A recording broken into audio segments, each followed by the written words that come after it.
Yes, I have a cold. Yes, it's disgusting. But you know what? That's reality. We're sapiens. We have disgusted. I didn't really post any videos last week. I apologize. To whom? To myself, because I was supposed to do this. So I'm not going to be talking about Justice League. I don't feel like it. I'm not even going to be talking about how I got into Star Wars. I was actually supposed to tell a story regarding how I got into Star Wars. Instead, I feel like talking about Bright today.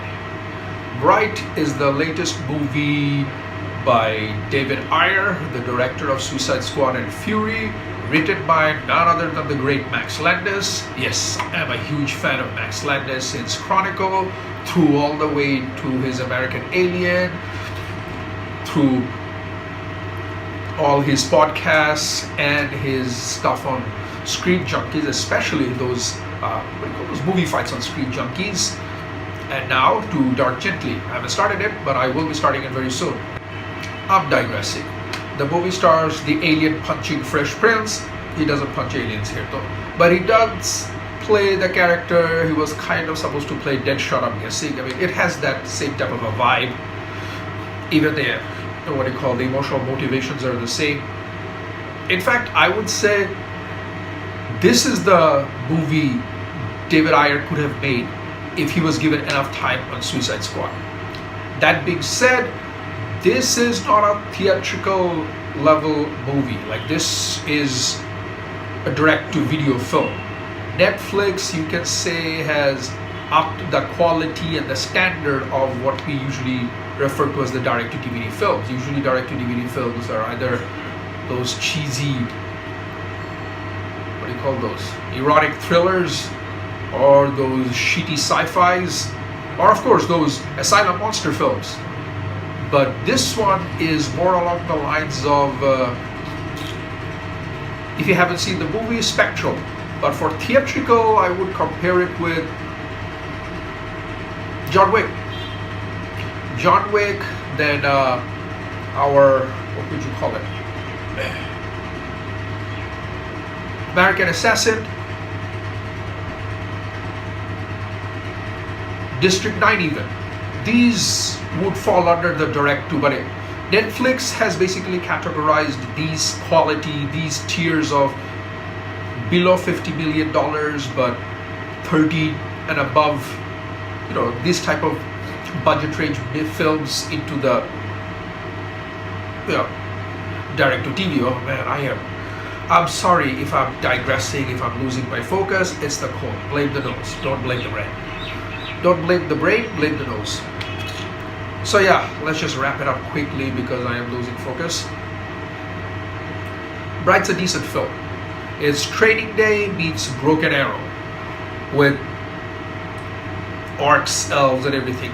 To give the context to the world, Max Landis once had this interesting episode in Screen Junkies, I believe, or somewhere else, I don't remember. Basically, he gave this conceptualized story about Lord of the Rings, the lore and the world in modern setting.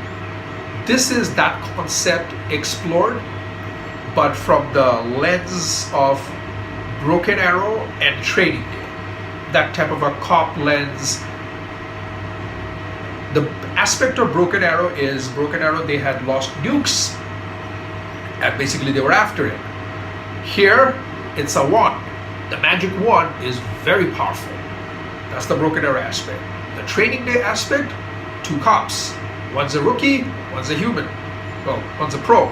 And, their interaction with each other and how they don't like. And I don't want to spoil it. You watch the movie, you'll find out. So if you like that type of film, gritty noir, fantasy setting, you'll enjoy it.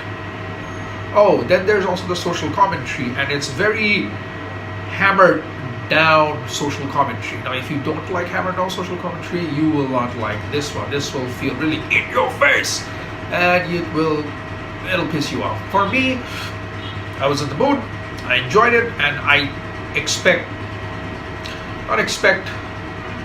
let's say I let the director's style speak for itself. I don't go, the director shouldn't be saying it like that.